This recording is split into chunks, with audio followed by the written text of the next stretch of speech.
పరిశుద్ధుడు అయిన తండ్రి, మీ బిడ్డలందరితో కూడా కలిసి నాయన మరలా నీ కృపా సింహాసనం యొద్దకు నీ కృప కోసము మేము వస్తున్నాం నాయన. ఈ రాత్రికాల సమయంలో నీ వాక్యము మేము వినబోతుండగా మీరు మాకు సహాయం చేయండి నాయన. జీవవాక్యము పరిశుద్ధాత్ముడు మీరు నాయన మరి రాయించి ఇచ్చినటువంటి ఈ వాక్యమును మేము జాగ్రత్తగా భయముతో వణుకుతో చదివి అర్థం చేసుకొని నాయన మాకు అర్థమైనటువంటి ఆ సత్యానికి విధేయత చూపించగలిగినటువంటి మనసు మా అందరికీ దయచేయండి.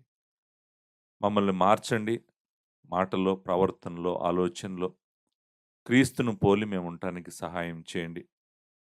పరిశుద్ధతను, మరి ప్రేమను, విశ్వాసమును అన్నిటికన్నా మరి ప్రాముఖ్యమైనగా మేము ఎంచడానికి సహాయం చేయండి. దైవ భక్తి గలవారమై మేము ఈ లోకంలో బ్రతకటానికి మీరు మాకు సహాయం చేయండి. నీ కృప మా అందరికీ ఈ సమయంలో దయచేయమని, పరిశుద్ధాత్ముడ మమ్మల్ని సర్వసత్యంలోనికి మీరు నడిపించమని, సమయోచితమైన మాటలు నాకు మీరు దయచేయమని యేసు నామములో అడిగి వేడుకుంటున్నాను తండ్రి. ఆమేన్. తిమోతికి రాసిన మొదటి పత్రిక 2వ అధ్యాయము 12వ వచనం నుండి 15వ వచనం వరకున్న వాక్యాన్ని చదువుకుందాము. సంఘంలో జనులు ఎలాగూ ప్రవర్తించవలనో సంఘ కాపరికి అపోస్తలుడు చెప్తున్నటువంటి మాటలు ఇవి.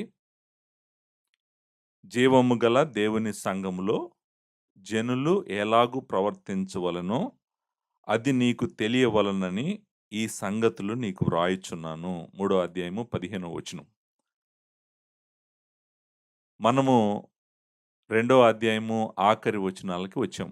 దేవుని చిత్తమైతే ఈరోజు ఈ వచనాలు కంప్లీట్ చేయబోతా ఉన్నాము. మీరు గనక ఒకవేళ ఈ మెసేజ్ ఫస్ట్ టైం గనక ఈ వచనాలు వింటా ఉంటే, ఇంతకు ముందు వచనాలు మీరు వినకపోతే గనక నా రిక్వెస్ట్ ఏంటంటే, దయచేసి దీనికి ముందు 2 మెసేజెస్ చెప్పాను. సంఘంలో స్త్రీలు ఎలా ప్రవర్తించాలి అనేటువంటివి. ఒకటి స్త్రీల అలంకరణ గురించి చెప్పాను. రెండవది స్త్రీలు నేర్చుకోవటం మీద రెండో మెసేజ్ చెప్పాను. దయచేసి మీరు ఆ 2 విన్న తర్వాత వచ్చి ఈ మెసేజ్ వింటే మీకు స్పష్టంగా అర్థమవుతుంది. ఒకవేళ డైరెక్ట్‌గా ఈ మెసేజ్ కనుకొస్తే దయచేసి మీరు ఆ ముందు పైన వచనాల్లో ఏం జరుగుతుందో తెలుసుకొని ఇక్కడికి రావటం మీకు మంచిది. నేను వచనాలను చదువుతాను. వచనాలు చదివిన తర్వాత మెయిన్ పాయింట్ ఏదో చెప్తాను. చెప్పిన తర్వాత ఆ పాయింట్‌లను నేను వివరించడానికి ప్రయత్నం చేస్తాను. 12వ వచనము చదువుతున్నాను. స్త్రీ మౌనముగా ఉండవలసిందే గాని ఉపదేశించుటకైనను, పురుషుని మీద అధికారము చేయుటకైనను ఆమెకు సెలవియ్యను. మొదట ఆదామును తర్వాత హవ్వయును నిర్మింపబడిరి కారా? మరియు ఆదాము మోసపరచబడలేదు గాని స్త్రీ మోసపరచబడి అపరాధములో పడెను. అయినను వారు స్వస్థ బుద్ధి కలిగి విశ్వాస, ప్రేమ, పరిశుద్ధతలయందు నిలకడగా ఉండిన ఎడల శిశు ప్రసూతి ద్వారా ఆమె రక్షింపబడును. 4 వచనాలని చూస్తున్నాం మనము. 12, 13, 14, 15 వచనాలు. ఈ 4 వచనాల్లో పౌలు 3 విషయాలు చెప్తున్నాడు. మరలా చెప్తున్నాను, ఈ వచనాల యొక్క సందర్భము మనమందరము గుర్తుంచుకోవాలి. పౌలు తిమోతికి, కాపరికి చెప్తున్నాడు. ఏమని చెప్తున్నాడంటే, స్థానిక సంఘము, చర్చ్, స్థానిక సంఘము లోపల మనుష్యులు ఎలా ప్రవర్తించాలో, పురుషులు ఎలా ప్రవర్తించాలో, స్త్రీలు ఎలా ప్రవర్తించాలో, నాయకులు ఎలా ప్రవర్తించాలో అన్నీ చెప్తున్నాడు. కాంటెక్స్ట్ వదిలేస్తే గనక మనము ఈ వచనాలని తప్పుగా అర్థం చేసుకోవడానికి అవకాశం ఉంది. అలా కాదు, కాంటెక్స్ట్‌లోనే చదవాలి వచనాలు మనం. సో, కాంటెక్స్ట్ ఏంటంటే స్థానిక సంఘము, లోకల్ చర్చ్, చర్చ్ సంఘముగా మనము కూడినప్పుడు ఎలా ఉండాలి, ఏం చేయాలి అనేటువంటిది చెప్తున్నాడు. ఇక్కడ ఈ వచనాల్లో ప్రాముఖ్యంగా స్త్రీకి చెప్తున్నాడు. స్త్రీ అనేటువంటి సింగిల్ మాట మనం చూస్తాం. ప్లూరల్‌లో గాదు, సింగులర్‌లో చూస్తామనమాట. స్త్రీలు గాదు, స్త్రీ అని అందరిని ఉద్దేశిస్తూ మాట్లాడుతా ఉన్నాడు. మాట్లాడుతున్నటువంటి విషయము ఏంటంటే నేను చెప్తున్నాను. 3 విషయాలు చెప్తున్నాడిక్కడ. మొట్టమొదటి విషయం ఏంటంటే, స్త్రీ సంఘానికి పాస్టర్‌గా ఉండకూడదు. First point. స్త్రీ సంఘానికి పాస్టర్‌గా ఉండకూడదు. అది 12వ వచనంలో చెప్పాడు. ఎందుకు ఉండకూడదు స్త్రీ సంఘానికి పాస్టర్‌గా అంటే 13వ వచనం, 14వ వచనంలో చెప్పాడు. ఎందుకు ఉండకూడదు అనేటువంటిది. మూడోది మరి అయితే ఏం చేయాలి స్త్రీ సంఘంలో? ఏం చేయాలో 15వ వచనంలో చెప్పాడు. సో, అది ఫ్లో అన్నమాట. సంఘానికి స్త్రీ కాపరిగా, పాస్టర్‌గా ఉండకూడదు. అది 12వ వచనం. 13, 14 వచనాలు ఎందుకు ఉండకూడదో చెప్పాడు. కారణాలు చెప్పాడు. అక్కడ మీరు 13వ వచనం మొదట్లో ఈ మాట ఉండాలి. ఏమంటే ఏలయనగా అనే మాట మిస్ అయింది. 13వ వచనం మొదట్లో ఇంగ్లీష్ ట్రాన్స్‌లేషన్స్‌లో ఫర్ అని ఎక్స్‌ప్లెయిన్ చేస్తున్నాడు. ఎందుకు ఆమె కాపరిగా ఉండటానికి కుదరదంటే, ఆమె పాస్టర్‌గా ఉండటానికి కుదరదంటే కారణం చెప్తున్నాడు. 13వ వచనం, 14వ వచనంలో. ఆఖరిగా మరి అయితే స్త్రీ సంఘంలో ఏం చేయాలి? ఏం చేయాలో గూడా లాస్ట్‌లో 15వ వచనంలో చెప్పాడనమాట. సో, ఇది మనం చూడబోతున్నటువంటి వచనాల యొక్క ఫ్లో. 3 పాయింట్లున్నాయి. 1 ఆమె ఉండకూడదు. 2 ఎందుకు ఉండకూడదు. 3 మరి ఆమె ఏం చేయాలి సంఘంలో. ఈ 3 విషయాలు ఇక్కడ పౌలు చెప్తా ఉన్నాడు. నాకు తెలుసు ఈ వచనము చాలా కాంట్రోవర్షియల్ వచనాలు చాలామంది వింటా ఉంటారు. అందుకనే నేను దేవుని వాక్యం ఇక్కడ వచనాలను సందర్భానుసారంగా చెప్పటానికి ప్రయత్నం చేస్తున్నాను. నేను సాధ్యమైనంత వరకు అన్ని వచనాలు చెప్పటానికి ప్రయత్నం చేస్తాను. ఒకవేళ నా ఎక్స్‌ప్లనేషన్‌లో గనుక ఎక్కడైనా ఆగాల్సొస్తే నేను ఆగుతాను. బట్ నా గోల్ అయితే 15వ వచనం ఎండ్ వరకు ఎళ్ళాలని నేనైతే ప్రయత్నం చేస్తాననమాట. సో, మొట్టమొదటి పాయింట్, ఫస్ట్ పాయింట్. స్త్రీ సంఘానికి పాస్టర్‌గా లేకపోతే కాపరిగా ఉండొచ్చా? ఆన్సరు పౌలేమంటున్నాడంటే, స్త్రీ సంఘానికి పాస్టర్‌గా గాని, కాపరిగా గాని ఉండటానికి వీల్లేదు అని చెప్తున్నాడు. చాలా క్లియర్‌గా చెప్తున్నాడు. ఇది ఎంత క్లియర్‌గా చెప్తున్నాడో మనం ఇప్పుడు ఎక్స్‌పోజిషన్‌లో మనకి అర్థమవుతది. మీలో కొంతమంది వెంటనే నన్నేమడుగుతారంటే, పాస్టర్ గారు మరి చాలామంది స్త్రీలు చాలా సంఘాలకి పాస్టర్లుగా చేస్తున్నారు గదా! మరి వాళ్ళ సంగతేంటి? వాళ్ళ సంగతేంటి అనేటువంటిది లాస్ట్‌లో మాట్లాడదాము. వాళ్ళ సంగతేంటనే దానికన్నా ముందు, అసలు దేవుని వాక్యము ఏం చెప్తుందో మరి నేను చెప్పటానికి వివరిస్తాను. ఆ తర్వాత వద్దాం దానికి. అది వెరీ ఇంపార్టెంట్ క్వెషను. దాన్ని లాస్ట్‌లో నేను అప్లికేషన్‌లో ఆన్సర్ చేయటానికి ప్రయత్నం చేస్తాను. సో, ఇక్కడ పౌలు ఏం చెప్తున్నాడు 12వ వచనంలో? 12వ వచనంలో ఆయన మాట్లాడుతున్నటువంటిది ప్రైమరీగా 2 విషయాలు స్త్రీ చేయకూడదు అని చెప్తున్నాడు. 2 విషయాలు స్త్రీ చర్చ్‌లో చేయటానికి కుదరదు. సెలవివ్వను అనే మాట మనం అక్కడ చదువుతాం గదండీ! చేయుటకైనను ఆమెకు సెలవివ్వను అన్నాడు స్త్రీకి. స్త్రీ మౌనముగా ఉండవలసిందే గాని, ఆమెకు నేను ఈ 2 చేయటానికి ఆమెకు అథారిటీ లేదు. ఇప్పుడు నేనడిగే ప్రశ్నేంటంటే, ఆ రెండే ఎందుకు?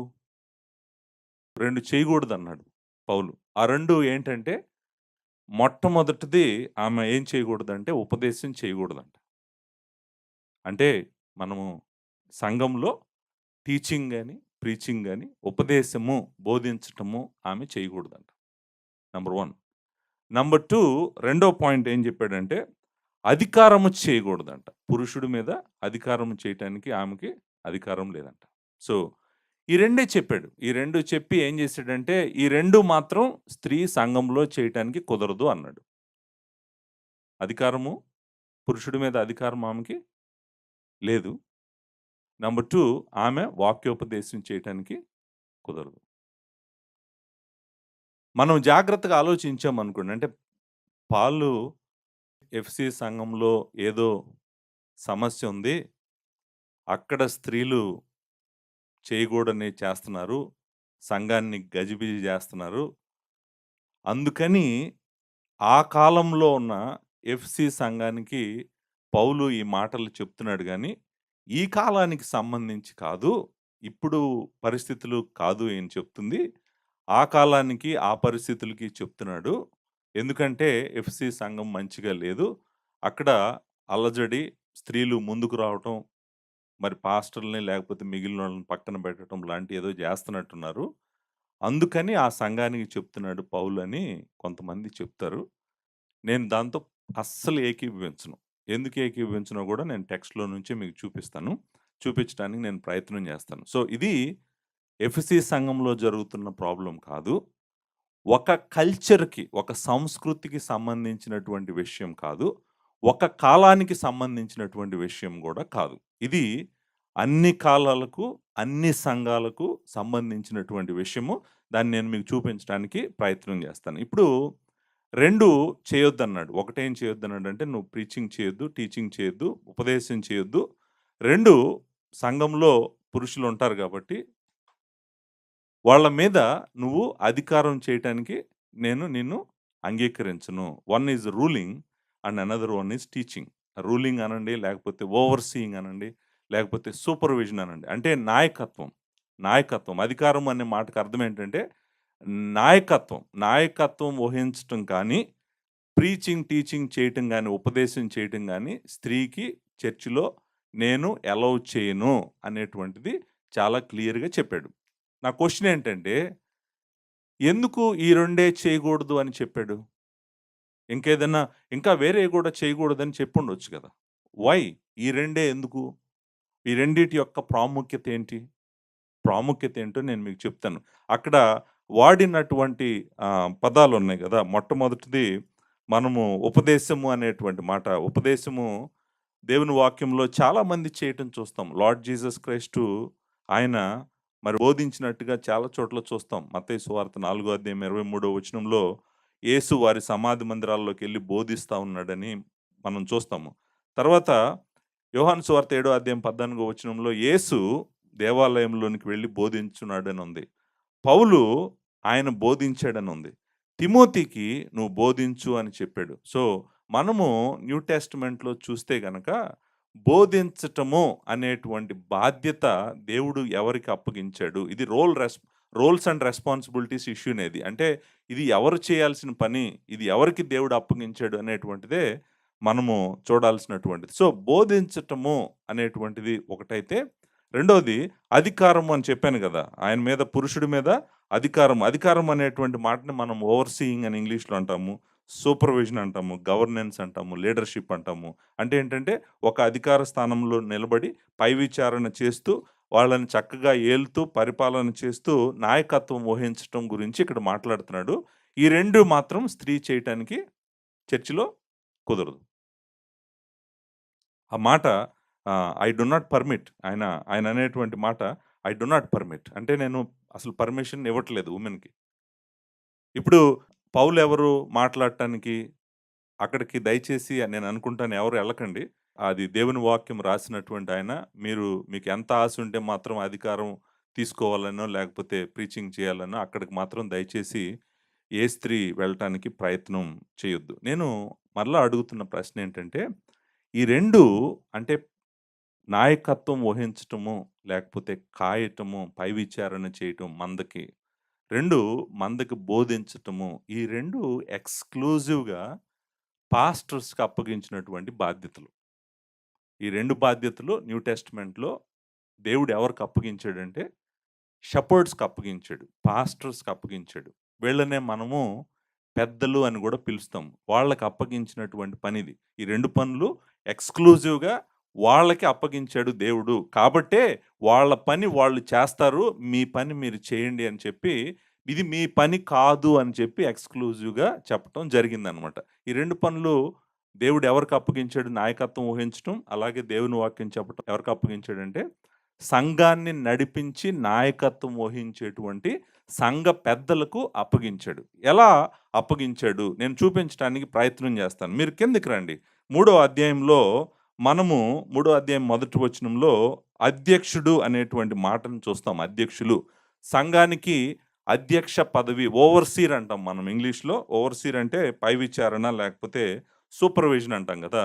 సంఘానికి ఎవరైనా గూడా అధ్యక్షుడిగా ఉండాలనుకుంటే గనక, అతను అధ్యక్షుడిగా ఉండటం అంటే అర్థం ఏంటంటే నాయకత్వం వహించాలనుకుంటే, సంఘానికి నాయకత్వం వహించాలంటే అతనికి ఉండాల్సిన ఒక లక్షణము ఏంటంట అంటే మూడో వచనంలో అతడు బోధింప తగిన వాడే ఉండాలంట. టీచింగ్ అండ్ ప్రీచింగ్ మనం ఇందాక మాట్లాడుకున్నాం కదా! ఉపదేశం చేయగలిగిన వాడే ఉండాలి.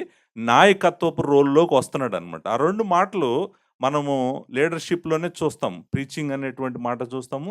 తర్వాత ఆ వ్యక్తి యొక్క అధ్యక్షుడు అనేటువంటి మాటలోనే లీడర్‌షిప్ ఉందనమాట. ఆ లీడర్‌షిప్ అనేది ఇంగ్లీష్‌లో మనం ఓవర్‌సీ అంటాము. మనము దాని మీనింగ్ ఏంటంటే పై విచారణ చేయడం. పై విచారణ చేయడం అంటే ఏంటి? పై విచారణ అనే మాటకు అర్థం ఏంటి? పై విచారణ అంటే ఏంటంటే, ఓహ్! దేవుడు నాకు అప్పగించిన వాళ్ళు ఎలా ఉన్నారు? వాళ్ళ జీవితాల్లో ఏం జరుగుతుంది? అని ముందు నిలబడి దేవుని బిడ్డల యొక్క ఆత్మలకు లెక్క అప్పజెప్పే విధంగా నాయకత్వం వహించడమే అధ్యక్షుడిగా ఉండటమంటే. ఆ అధ్యక్ష పదవి ఎవరైనా ఆశిస్తే అని చెప్పి మాట్లాడుతా ఉన్నాడు. మనకు తెలుసు. మూడో అధ్యాయం నుంచి మొదటి 7 వచనాల్లో సంఘానికి అధ్యక్షత వహించే బాధ్యత దేవుడు పురుషుడికి అప్పగించాడు. మేల్ లీడర్‌షిప్‌కి అప్పగించాడు. అప్పగించాడు అనేటువంటిది మనం ఇక్కడ చూస్తాం. ఇంకొంచెం ముందుకెళ్దాం. అదే పుస్తకంలో మనం చదువుకుంటా వెళ్తే 4 అధ్యాయంలో ఏమన్నాడు? 4 అధ్యాయం 11 వచనంలో ఈ సంగతులను ఆజ్ఞాపించి బోధించుము అన్నాడు. టీచింగ్ ఎవరికి అప్పగించాడు? తిమోతికి అప్పగించాడు. Timothy you are a teacher and you have to preach and you have to teach. అది నీ జాబ్, నీ బాధ్యత అది అని చెప్తా ఉన్నాడు. తర్వాత ముందుకెళ్తే 16వ వచనంలో అంటాడు, నిన్ను గూర్చియు, నీ బోధన గూర్చియు జాగ్రత్తగా ఉండుము అంటున్నాడు. అంటే ఎవరికి బోధించేటువంటి బాధ్యత ఎవరికి అప్పగించాడు? తిమోతికి అప్పగించాడు. 5వ అధ్యాయము 17వ వచనం చాలా ఇంట్రెస్టింగ్ వర్స్. ఈ వర్స్‌ని మీరు అండర్‌లైన్ చేసుకోండి. 5వ అధ్యాయం 17వ వచనం. ఇక్కడ ఒక మాట అంటాడు. ఏమన్నాడంటే, బాగుగా పాలన చేయు పెద్దలను. పాలన అంటే ఏంటి తెలుసు గదా మీకు? పాలించేవారు. పాలన చేసేటువంటి వారు. లీడర్‌షిప్. లీడర్‌షిప్ చేస్తున్నటువంటి పెద్దలు విశేషముగా వాక్యమందును, ఉపదేశమందును ప్రయాసపడు వారిని రెట్టింపు సన్మానమునకు పాత్రులుగా ఎంచవలెను. ఇక్కడ మనకి చాలా క్లియర్‌గా అర్థమయ్యేదేంటంటే ruling and teaching or preaching ఈ రెస్పాన్సిబిలిటీ దేవుడు ఎవరికి అప్పగించాడు? పెద్దలకు అప్పగించాడు. పెద్దలే కదా మరక్కడుంది. సో, ఎవరాళ్ళంటే పెద్దలే. పెద్దలకు అప్పగించాడు. పెద్దలకు అప్పగించాడు. ఆ బాధ్యత పెద్దలు చేయవలసినటువంటి బాధ్యత. కాబట్టి ఆ 2 వాళ్ళకు దేవుడు అప్పగించాడు. దేవుడు వచ్చి నాకొక పని అప్పగించాడు. ఇంకొకళ్ళకి ఇంకొక పని అప్పగించాడు. ఇంకొకళ్ళకి ఇంకొక పని అప్పగించాడు. ఎవరి పని ఆళ్ళు చేయటం మంచిది. మనం ఎవరికి అప్పగించిన పని వాళ్ళు చేయటం మంచిది. దాంట్లో క్లారిటీ ఉండటం కోసం ప్రాముఖ్యంగా ఈ 2 పాయింట్‌లని ఎందుకు తీసుకున్నాడంటే, ఈ 2 పాయింట్లు ఎక్స్‌క్లూజివ్‌గా దేవుడు సంఘానికి నాయకత్వం వహిస్తూ బోధించాల్సినటువంటి కాపరికి అప్పగించాడు. మీరు కొంతమంది అంటారు, పాస్టర్ గారు అసలు కాపరి అనే మాట ఎక్కడుంది ఇక్కడ? పాస్టర్ అన్నాను గదా!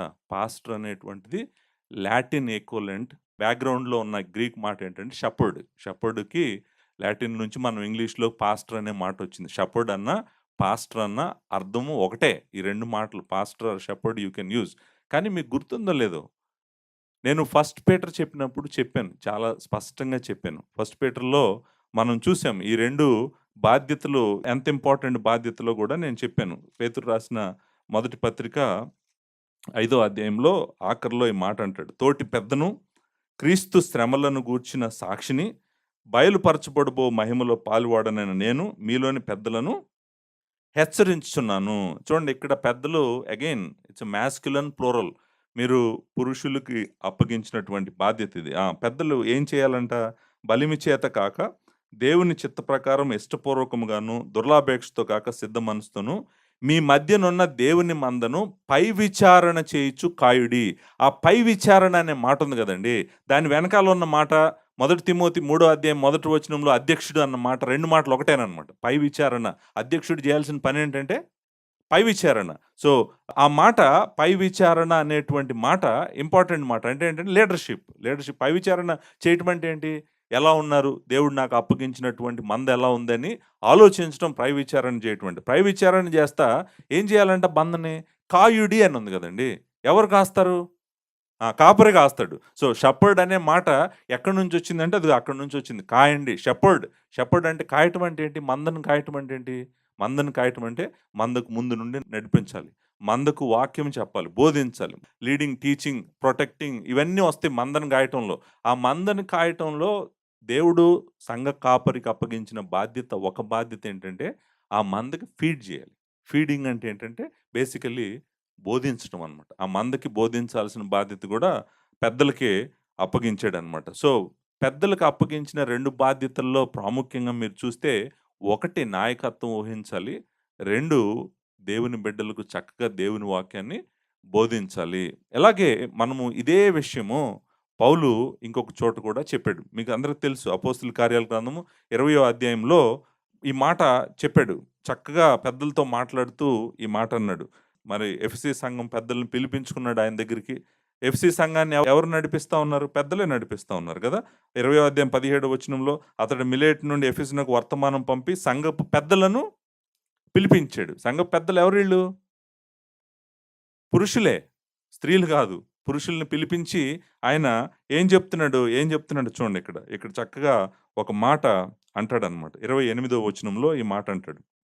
26వ వచనంలో అంటాడు, దేవుని సంకల్పం అంతే మీకు తెలుపకుండా నేనేం దాచుకోలేదంటాడు. 28వ వచనంలో, దేవుడు తన స్వరక్తమిచ్చి సంపాదించిన తన సంఘమును కాయుటకు పరిశుద్ధాత్మ మిమ్మును దేనియందు అధ్యక్షులుగా ఉంచును. ఆ మాట ఇక్కడ అధ్యక్షుడు అన్నాడు గదా! అక్కడ పై విచారణ అన్నాడు గదా! అదే మాట అనమాట. సో, దేనియందు మీకు అధ్యక్షులుగా ఉంచును, ఆ మంద యావత్తును గూర్చియు మీ మట్టుకు మిమ్మును గూర్చియు జాగ్రత్తగా జాగ్రత్తగా ఉండుడి. ఈ మాట కాయుట అనే మాట కూడా వెళ్ళిపోయింది. మనం చదివాం. మీరు గమనించారో లేదో 28వ వచనంలో. దేవుడు తన స్వరక్తమిచ్చి సంపాదించిన తన సంఘమును కాయుటకు అనే మాట ఉంది. షపర్డింగ్. షపర్డ్ అంటే ఏంటి? కాపరి. ఆ కాపరి అనే మాట ఎక్కడి నుంచి వచ్చిందంటే అది కాయటం నుంచి వచ్చిందనమాట. సో, కాయటానికి దేవుడు మిమ్మల్ని మంద మీద పై విచారణ చేయటానికి అధ్యక్షులుగా ఉంచాడు. మీరు ఆ మందని జాగ్రత్తగా కాయండి. మీరు ఆ మందకు లెక్క అప్పజెప్పాల్సినటువంటి అవసరము ఉంది అనేటువంటి. సో, ఈ లీడర్‌షిప్ రోలు చాలా ఇంపార్టెంట్ రోలు. ఎందుకంటే మరి లెక్క చెప్పాలి గదా! ప్రధాన కాపరి ప్రత్యక్షమైనప్పుడు లెక్క చెప్పాలి. వాళ్ళ ఇష్టం వచ్చినట్టుగా ఎవరు, ఎవరు బాధ్యత తీసుకోకుండా, నాయకత్వం తీసుకోకుండా, సంఘాన్ని ఎవరు నడిపిస్తున్నారో తెలియకుండా, అసలు సంఘం ఏ డైరెక్షన్‌లో ఎళ్తుందో తెలియకుండా అలా ఉండకూడదు. దేవుడు చక్కగా ఎవరు నడిపించాలి ఏంటి అనేటువంటిది గూడా చెప్పాడనమాట. హెబ్రీయులకు రాసిన పత్రిక 13వ అధ్యాయం 17వ వచనంలో, మీ పైన నాయకులుగా ఉన్నవారు లెక్క అప్పచెప్పవలసిన వారి వల్లే మీ ఆత్మలను కాయుచున్నారు. కాయటం ఏంటి? ఆ! చూసారా? కాస్తన్నారంట వాళ్ళు. వాళ్ళు ఆళ్ళ లెక్క అప్పజెప్పవలసిన వారి వల్లే వాళ్ళు మిమ్మల్ని కాయుచున్నారు. ఈ కాయటంలో నేనంటాను మెయిన్ పాయింట్ ఏంటంటే, వాళ్ళకు ముందుండి నడిపించటము. లీడర్‌షిప్ అంటాం గదా! Leading and also feeding. Feeding అంటే ఏంటంటే, దేవుని వాక్యం వాళ్ళకి బోధించటం. బోధించటం అనేటువంటిది. సో, నేను స్పష్టంగా నాకు అర్థమవుతున్నటువంటి విషయం ఏంటంటే, ఈ రెండే ఎందుకు స్త్రీ చేయకూడదు అన్నాడంటే, దానికి కారణం ఏంటంటే, ఈ 2 దేవుడు పెద్దలకు అప్పగించినటువంటి బాధ్యత. చూడండి 3 మాటలు మనం వాడుతున్నాం. పెద్దలు అనే మాట వాడుతున్నాము. తర్వాత పై విచారణ లేకపోతే అధ్యక్షుడు అనే మాట వాడుతున్నాము. తర్వాత కాయటము అనే మాట వాడుతున్నాం. షెపర్డ్ అనే మాట వాడుతున్నాం. కాయటం అంటే ఏంటి? షెపర్డ్. షెపర్డ్. ఇక్కడ ఓవర్‌సీర్ అంటున్నాం. ఓవర్‌సీర్ అనే మాట ఇక్కడ వాడుతున్నాం. తర్వాత పెద్దలు అంటున్నాం. ఈ 3 గూడా బిబ్లికల్ వర్డ్సే. ఈ 3 బైబిల్‌లో నుంచి వచ్చినయే. నా అంతట నేను కనుగొన్న మాటలు కాదనమాట. పై విచారణ అనేటువంటి మాట అధ్యక్షుడు, పై విచారణ అనే మాట నుంచి వచ్చింది. పెద్దలు అనేటువంటి చాలా సార్లు చదివాను. ఇప్పుడే మీ ముందే చదివాను. పెద్దలు, పెద్దలు, పెద్దలు, పెద్దలు అనే మాట. సో, ఇది గూడా దేవుని వాక్యంలో నుంచి వచ్చిందే. మూడోది ఏంటంటే కాయటము. సో, ఇప్పుడు జనరల్‌గా ఏమనుకుంటారంటే సంఘాన్ని నడిపించేవాళ్ళు ఈళ్ళు ముగ్గురు అనుకుంటారు గదా! ముగ్గురు కాదు. పెద్దలే వాళ్ళు చేయాల్సిన పనేంటంటే ఒకటి నాయకత్వం వహిస్తూ, రెండోది సంఘాన్ని కాయాలి. పెద్దలకు అప్పగించినటువంటి పని. ఇది పెద్దలకు దేవుడు అప్పగించాడు కాబట్టి, స్త్రీ దీంట్లోకి ఎంటర్ కాకూడదు. అది దేవుని వాక్యము స్పష్టంగా చెప్తున్నటువంటి సత్యం. ఇది స్త్రీకి కాదు. స్త్రీకి అప్పగించిన పని కాదు. ఆమె బాధ్యత కాదు. ఇది దేవుడు ప్రత్యేకంగా దేవుడు ఏర్పరచుకున్నటువంటి ఆళ్ళకి ఆశ కలిగినటువంటి పురుషులకు అప్పగించినటువంటి బాధ్యత. సంఘ పెద్దలుగా ఎవరుండొచ్చు అనేటువంటిది 1 తిమోతి 3 అధ్యాయం మాట్లాడుతుంది. అక్కడికి మనం వస్తున్నాము. తీతుకు రాసిన గ్రంథం 1 అధ్యాయం గూడా మాట్లాడుతుంది. అక్కడికి గూడా మనం వెళ్తున్నాము. సో, తర్వాత ఫస్ట్ పీటర్‌లో గూడా మనం చూసాము. సో, తర్వాత అపోస్తుల కార్యాల గ్రంథంలో గూడా చాలా సార్లు పెద్దలను చూస్తాం. మనం ఎక్కడ పెద్దలను చూసినా గూడా they are all masculine, plural. Masculine అంటే అర్థం పురుషులు. ప్లూరల్ అంటే అర్థం ఏంటంటే ఒక్కరికన్నా ఎక్కువ ఉన్నారని. సో, సంఘాన్ని పెద్దలు నడిపించాలి. పెద్ద కాదు, పెద్దలు నడిపించాలి. వాళ్ళకి అప్పగించిన పనేంటంటే, అధికారము వాళ్ళ చేతుల్లోనే ఉంది. రెండోది బోధించటం గూడా వాళ్ళ చేతుల్లోనే ఉంది. ఇది స్త్రీకి అప్పగించిన పని కాదు. కాబట్టి నేను చెప్తుందేంటంటే, స్త్రీలు చర్చికి పాస్టర్స్‌గా, షెపర్డ్స్‌గా, ఎల్డర్స్‌గా, ఓవర్‌సీర్స్‌గా ఉండటానికి దేవుని వాక్యము అంగీకరించదు. ఇది మనందరికీ చాలా స్పష్టంగా ఉండాలి. దేవుని వాక్యం మనం వింటున్నాము, నేర్చుకుంటున్నాము. ఇది ఆమె పని కాదు. ఇది పెద్దలకు దేవుడు అప్పగించినటువంటి పని. ఇప్పుడు వెంటనే ఏమంటారంటే ఇంకొక మాట కూడా అన్నాడు. ఎక్కడ స్త్రీ మౌనముగా ఉండవలసిందే అన్నాడు.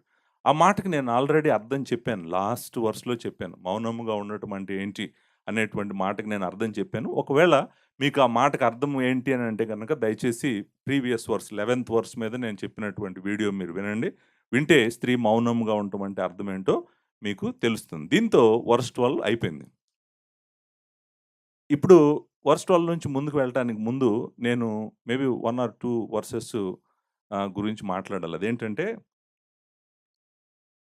ఇది ఎఫ్‌సీ సంఘం గురించి చెప్తున్నాడు. ఇది ఆ కల్చర్ గురించి చెప్తున్నాడు. ఇది ఆ కాలం గురించి చెప్తున్నాడు. ఇది ఈ కాలానికి, ఈ కల్చర్‌కి, విశాఖపట్నానికి సరిపోదు అనేటువంటి వాళ్ళకి మరి నేను ఆన్సర్ చెప్పాలి కదా! ఎందుకు నేను అది కరెక్ట్ కాదని నమ్ముతున్నానో ఆన్సర్ చెప్తాను. ఆన్సర్ ఏంటంటే, ఇక్కడ మాట్లాడుతున్న సందర్భము అనేటువంటిది నంబర్ 1 కాంటెక్స్ట్.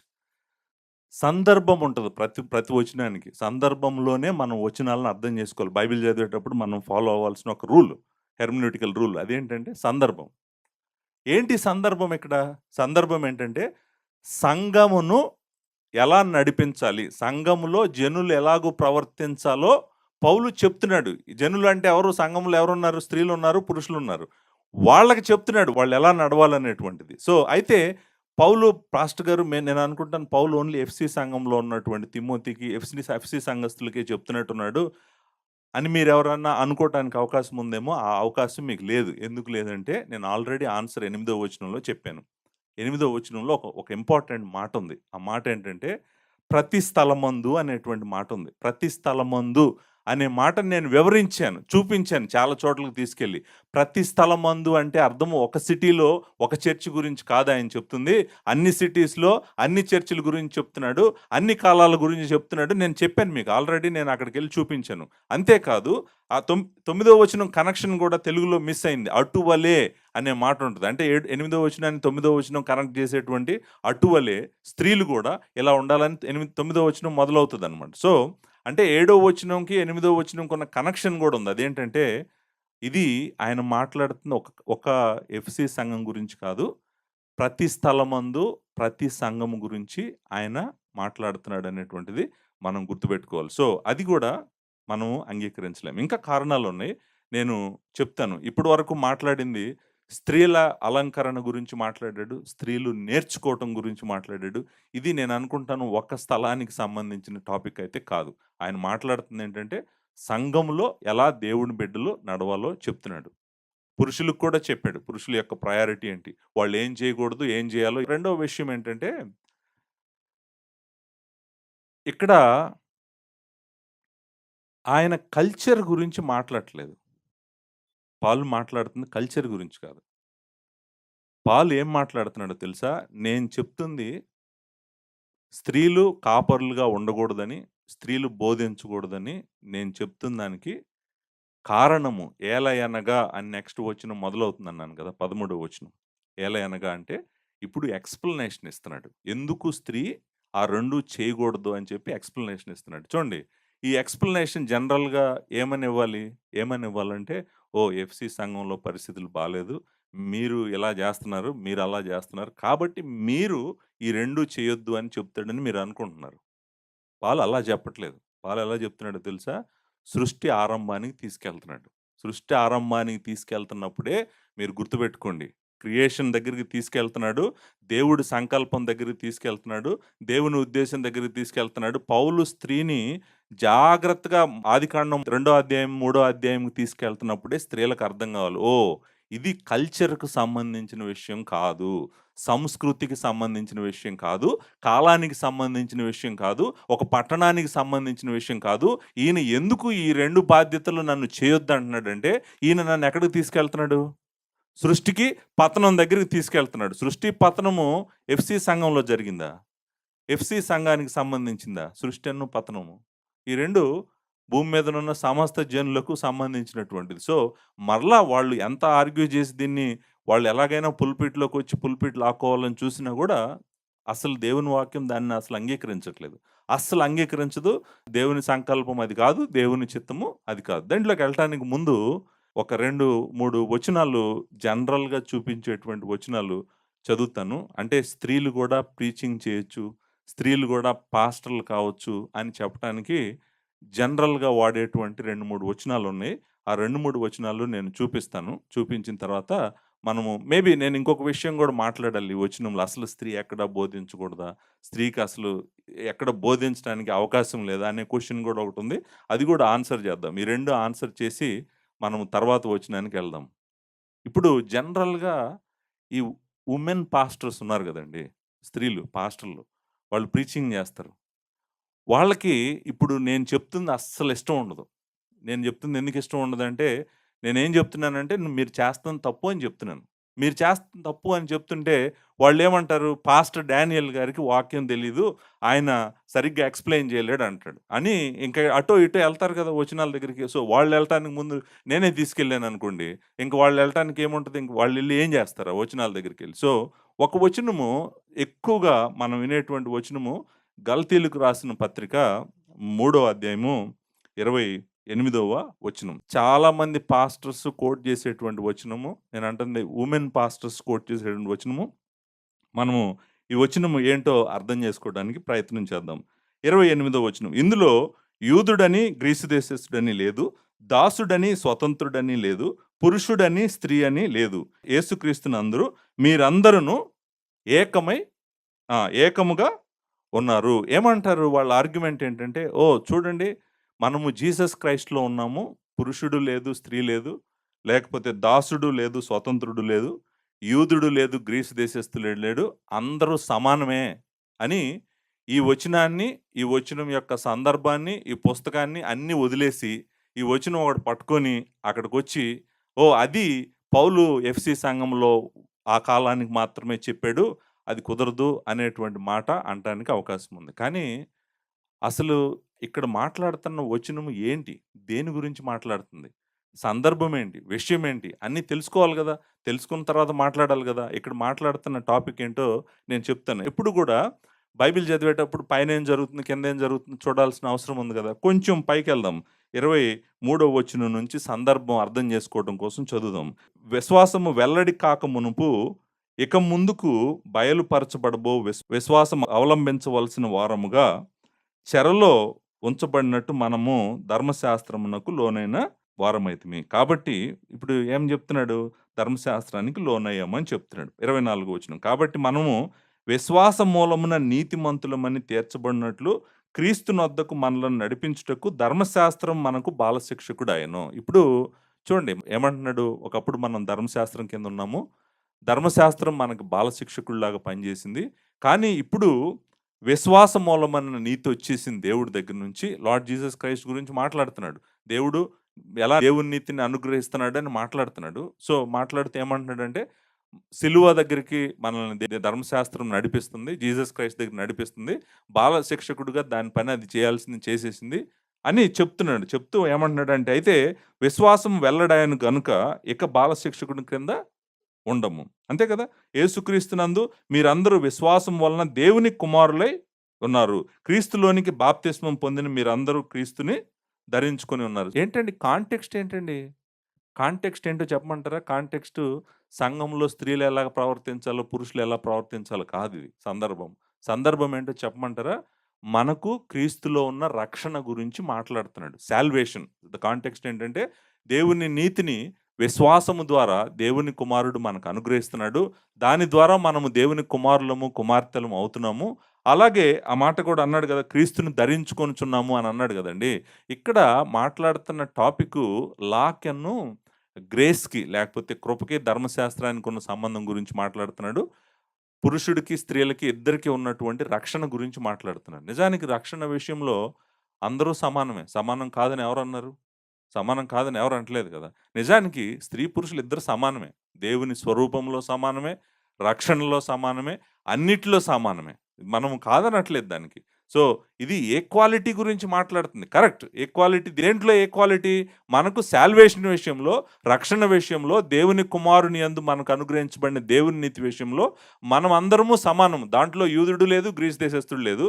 దానిలో స్వతంత్రుడు లేడు, దాసుడు లేడు. దాంట్లో పురుషుడు లేడు, స్త్రీ లేడు. అంతే. అంటే సువార్త ఏం చేసింది? మనల్ని అందరిని సిలువ దగ్గరికి తెచ్చినప్పుడు మనందరిని సమానం చేసింది. సమానం చేసింది కాబట్టి ఈ వచనానికి, ఆ వచనానికి ఏంటి సంబంధము? ఏంటి లాజిక్ ఏంటి? నాకసలు లాజిక్ ఏంటో కూడా అర్థం కావట్లేదు. అంటే అక్కడ మాట్లాడుతున్న టాపిక్ ఏంటి? ఇక్కడ మాట్లాడుతున్న టాపిక్ ఏంటి? ఈ విషయం తీసుకొచ్చి మేము సమానులం కాబట్టి, మేమందరం ఒకటే కాబట్టి, నేను కూడా పాస్టర్‌ని అవుతాను, నేను కూడా ప్రీచింగ్ చేస్తాను, నేను కూడా చర్చిని నడుపుతాను అన్నారనుకోండి. నేను అనుకుంటాను వాళ్ళు బైబిల్ ఎలా చదవాలి అనేటువంటిది జాగ్రత్తగా అర్థం చేసుకొని చదివితే మంచిదని నేను అనుకుంటా ఉన్నాను. ఇంకొక వచనము చాలా ఇంట్రెస్టింగ్ ఏంటంటే, ఇలా కూడా ఈ వచనాలు చూపిస్తారా? నాకే ఆశ్చర్యమేస్తుందనమాట వింటంటే, చదువుతుంటే. ఫస్ట్ పీటర్ చాప్టర్ 3 వర్స్ 7 మూడో అధ్యాయము ఏడో వచనం. ఏడో వచనంలో ఈ మాట ఉందన్నమాట. అటువలే పురుషులారా, జీవమను కృపావరంలో మీ భార్యలు మీతో పాలివారై ఉన్నారని ఎరిగి, ఎక్కువ బలహీనమైన ఘటమని భార్యను సన్మానించి, మీ ప్రార్థనలకు అభ్యంతరం కలుగకున్నట్లు జ్ఞానము చొప్పున వారితో కాపురము చేయుడి. మనం ఈ వచనం చదవగానే ఏమనుకుంటామంటే, ఈ వచనంలో నుంచి సంఘ కాపరులుగా అవ్వటానికి ఏముంది ఆర్గ్యుమెంట్ అనుకుంటాం మనం చదవగానే. ఆర్గ్యుమెంట్ ఏంటో చెప్పమంటారా? ఇక్కడుందని. ఏంటంటే, వాళ్ళు కృపావరంలో భార్యలు మీతో గూడా పాలివారై ఉన్నారు. పాలివారంటే మనతో పాటు సమాన పారివాళ్ళు, లేకపోతే జీవమను కృపావరంలో వాళ్ళు గూడా మీతో ప్రయాణం చేస్తా ఉన్నారు గదా! కాబట్టి మీరు ఒకటే అనేటువంటి ఆర్గ్యుమెంట్ తెస్తారు. నేనంటాను మరలా దయచేసి నేను ఫస్ట్ పీటర్ 3 చాప్టర్ చెప్పాను. వినండి వెళ్లి. వింటే అర్థమవుతది. నిజానికి అక్కడ మొదటి 6 వచనాలు మాట్లాడాడు. స్త్రీ ఎలా ఉండాలి అనేటువంటిది ఆల్రెడీ చెప్పాడు. స్త్రీ గురించి చెప్తూ ఒక మాట అన్నాడు. ఏమనన్నాడంటే, 5వ వచనంలో ఈ మాట అంటాడు. అటువల్లే పూర్వము దేవుని ఆశ్రయించిన పరిశుద్ధ స్త్రీలను తమ స్వపురుషులకు లోబడి ఉండుట చేత తమను తాము అలంకరించుకున్నారు. ఇక్కడ అధికారము ఎవరికి అప్పగించాడు? పురుషుడికి అప్పగించాడు. ఆమెకు నువ్వు లోపడాలని చెప్పాడు. సబ్మిషన్ ఉండాలని చెప్పాడు. ఇప్పుడు మరిద్దరు సమానం అయితే ఏం చేయాలప్పుడు? ఇద్దరు సమానం అయితే మరి ఇదెలా పనిచేస్తది? పైనే గదా! జస్ట్ 2 వచనాల పైనే చెప్పాడు గదా! అంతేకాదంట 6వ వచనంలో ఉంది. ఆ ప్రకారం శారా అబ్రహాము యజమానుడని పిలుచు, ప్రభువు అని పిలుచు. నిజానికి ఆ యజమానుడు ఎనకాల ఉన్న మాట లార్డ్. పిలుచు అతనికి లోబడి ఉండెను. మరి సమానమైనప్పుడు లోబడటం ఏంటి?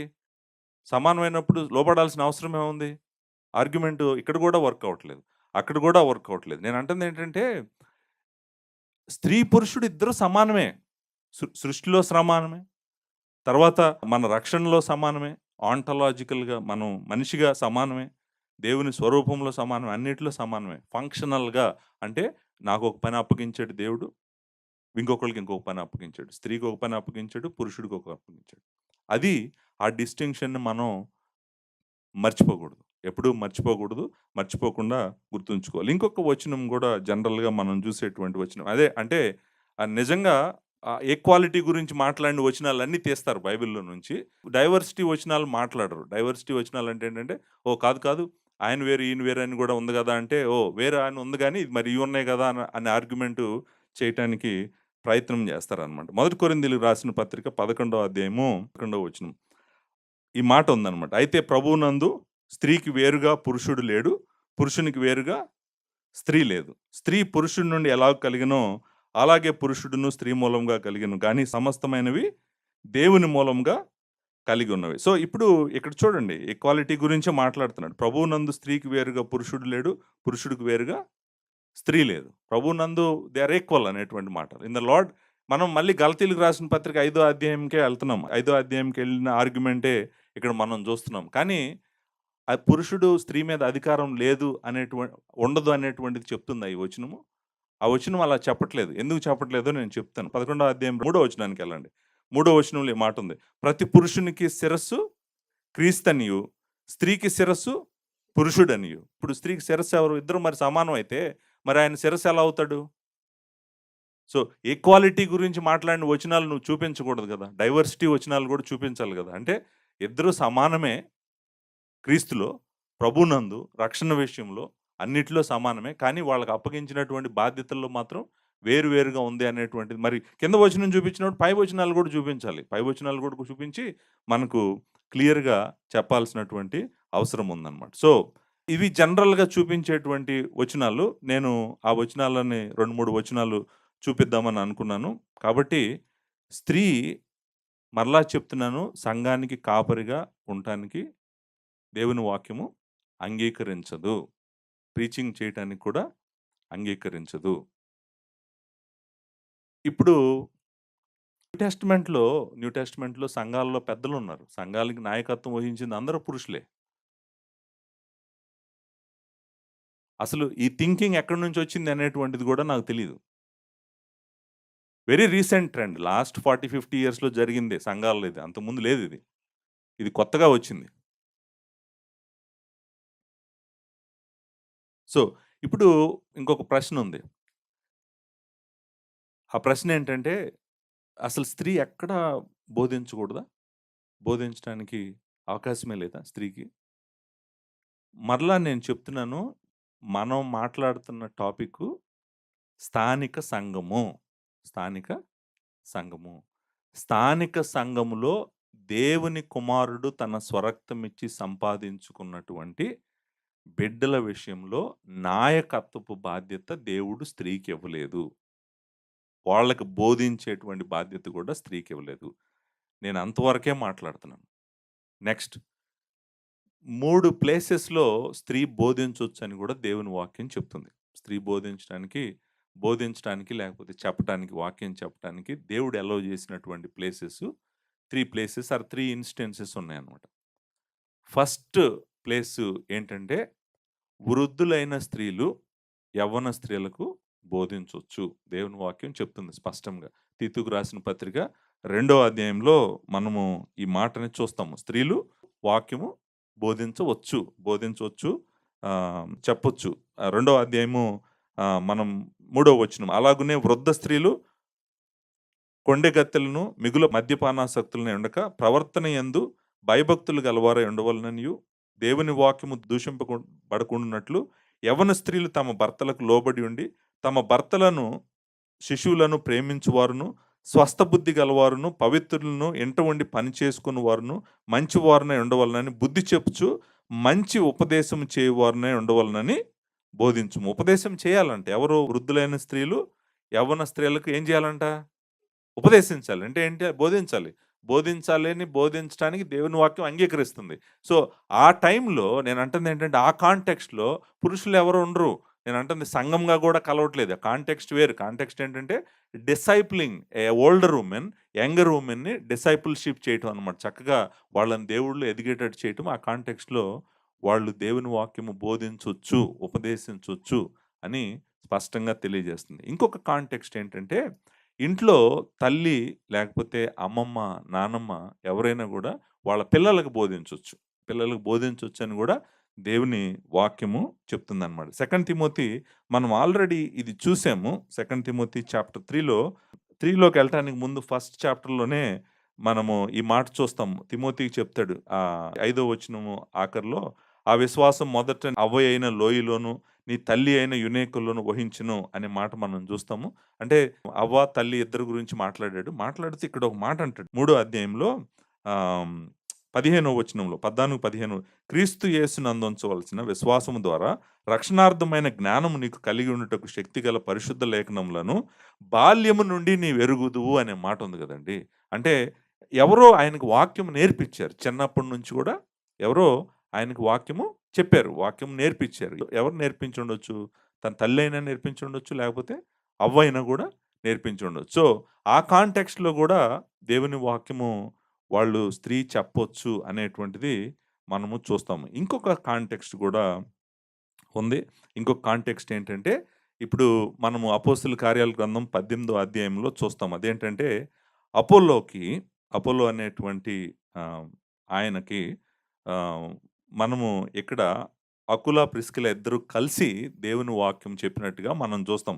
18వ అధ్యాయం 24వ వచనంలో అలెగ్జాంద్రియా వాడైన అపోలో 24వ వచనం అను ఒక యూదుడు ఎఫెసుకు వచ్చాడు. అతడు విద్యావంసుడును లేఖనములందు ప్రవీణుడెను. అతడు ప్రభు మార్గం విషయమై ఉపదేశం పొంది తన ఆత్మయందు తీవ్రపడి యోహాను బాప్తిస్మం మాత్రమే తీసుకున్న వాడైనను యేసును గూర్చిన సంగతులు వివరంగా చెప్పి బోధించు సమాధి మందిరంలో ధైర్యంగా మాట్లాడని ఆరంభించాడు. ప్రిస్కిల్లా అకుల మీరు తెలుసు కదా, వీళ్ళిద్దరు wife and husband.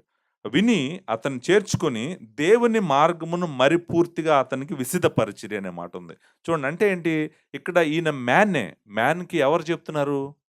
Wife and husband కలిసి చెప్తున్నారు. సో, ఈ కాంటెక్స్ట్‌లో గూడా చెప్పొచ్చు. అంటే స్త్రీ తన తన భర్తతో కలిసి వేరే వాళ్ళకి ఎవరికైనా బోధించాలని చెప్పాలనుకోండి చెప్పొచ్చు. మరలా నేను చెప్తున్నాను, ఇది స్థానిక సంఘంలో ఆరాధనలో జరిగిన ఇన్సిడెంట్ కాదిది. ఆరాధనలో జరిగిన ఇన్సిడెంట్ కాదు. అక్కడ పెద్దలు లేకుండా వీళ్ళిద్దరే బోధిస్తున్నటువంటి ఇన్సిడెంట్ కూడా కాదిది. సో, నాకు తెలిసి దేవుని వాక్యంలో స్త్రీ బోధించొచ్చు. ఎలాంటి కండిషన్స్ అంటే ఇదిగోండి 3 కండిషన్స్. పిల్లలకి బోధించొచ్చు, స్త్రీలకు బోధించొచ్చు, భర్తతో కూడా కలిసి ఎవరికైనా బోధించాలనుకుంటే బోధించొచ్చు. కాకపోతే అది స్థానిక సంఘంలో పరిశుద్ధులందరూ ఆరాధనకు కూడినప్పుడు కాదు. పురుషుడు అధికార స్థానంలో, నేననేదేంటంటే ఇది అధికార స్థానం. అధికార స్థానంలో నిలబడి ఒక స్త్రీ ఆమెకు ఎదురుగా కూర్చున్న పురుషుడిని ఆజ్ఞాపిస్తా ఉందనుకోండి. ఉపదేశంలో ఏముంటది? ఆజ్ఞాపించడం. నువ్వు అలా చేయకూడదు, నువ్వు ఎలా చేయాలి అని ఎదురుగా నిలబడినటువంటి పురుషునికి ఒక స్త్రీ ఆజ్ఞాపిస్తా ఉందనుకోండి. దేవుడేమంటున్నాడు? నో, నో, అది అది నువ్వు చేయటానికి వీల్లేదు. కుదరదు. నీకు ఆ అధికారం పురుషుడి మీద లేదు. సో, ఫస్ట్ పాయింట్ అయింది. మొదటి పాయింట్ ఏంటంటే, స్త్రీ సంఘానికి పాస్టర్‌గా ఉండటానికి అంగీకరించట్లేదు దేవుని వాక్యము. అలాగే ప్రీచింగ్ చేయటానికి కూడా సంఘంలో పరిశుద్ధులు ఆరాధనకు కూడొచ్చినప్పుడు స్త్రీ బోధించటానికి కూడా దేవుని వాక్యము అంగీకరించట్లేదు. ఒక వచనం చదివి నేను ఎండ్ చేస్తాను. మొదటి కొరింథీయులకు రాసిన పత్రిక 14వ అధ్యాయము 34వ వచనం. స్త్రీలు సంఘంలో మౌనముగా ఉండవలెను. వారు లోబడి ఉండవలసిందే గాని మాట్లాడుటకు వారికి సెలవు లేదు. ఇలాగు ధర్మశాస్త్రమును చెప్పుచున్నది. వారు ఏమైనను నేర్చుకొనగోరిన ఎడల ఇంట తమ తమ భర్తలను అడగవలెను. సంఘములో స్త్రీ మాట్లాడుట ఏంటండి? అవమానం. దేవుని వాక్యము మీ యొద్ద నుండే బయలువెళ్ళిన మీ యొద్దకు మాత్రమే వచ్చిన. 37వ వచనం. ఎవడైనను తాను ప్రవక్తనని అయినను ఆత్మ సంబంధిని అయినను తలంచుకుని ఎడల నేను మీకు వ్రాయుచున్నవి ప్రభు యొక్క ఆజ్ఞలని అతడు దృఢముగా తెలుసుకొనవలెను. పౌలు దేవుని వాక్యము రాస్తున్నాడు. పౌలు రాస్తున్నాడు కాబట్టి మేము వినము అని అనటానికి అవకాశం లేదు.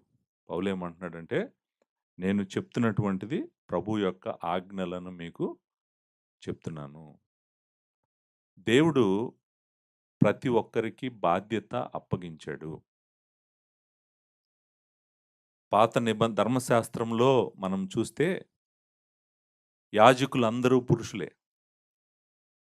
రాజులందరూ పురుషులే. నాయకత్వం రోల్‌లో, టీచింగ్ రోల్‌లో ఉన్నటువంటి వాళ్ళందరూ గూడా మెన్నే. వుమెన్ లేరు. ఓల్డ్ టెస్టమెంట్ అదే చెప్తుంది.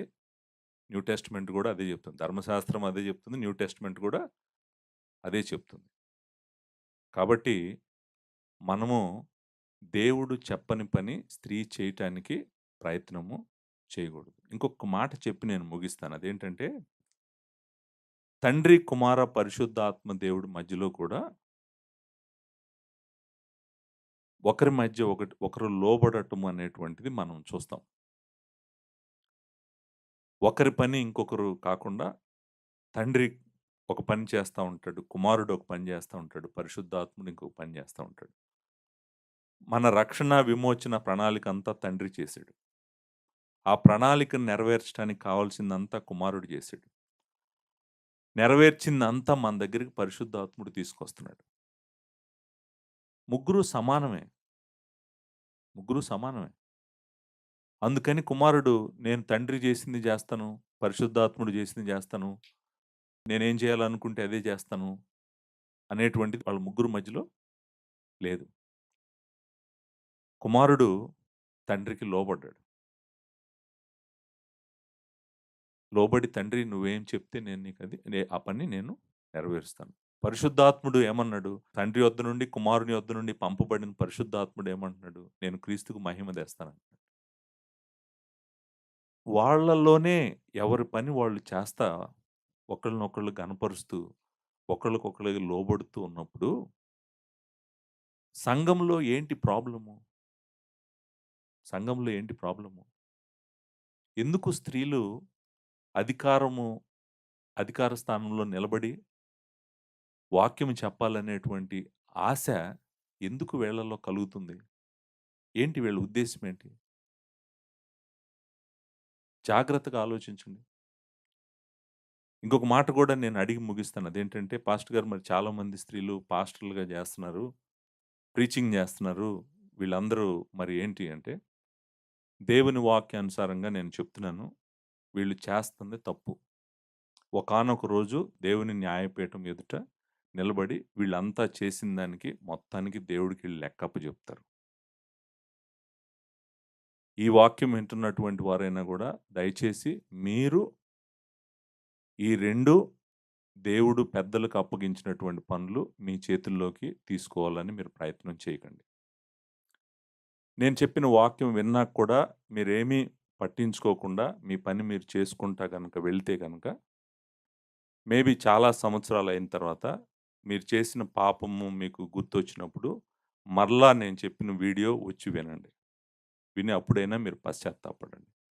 దేవుని విస్తారమైన కృప మీ అందరికీ తోడుగా ఉండుగాక. Thank you very much.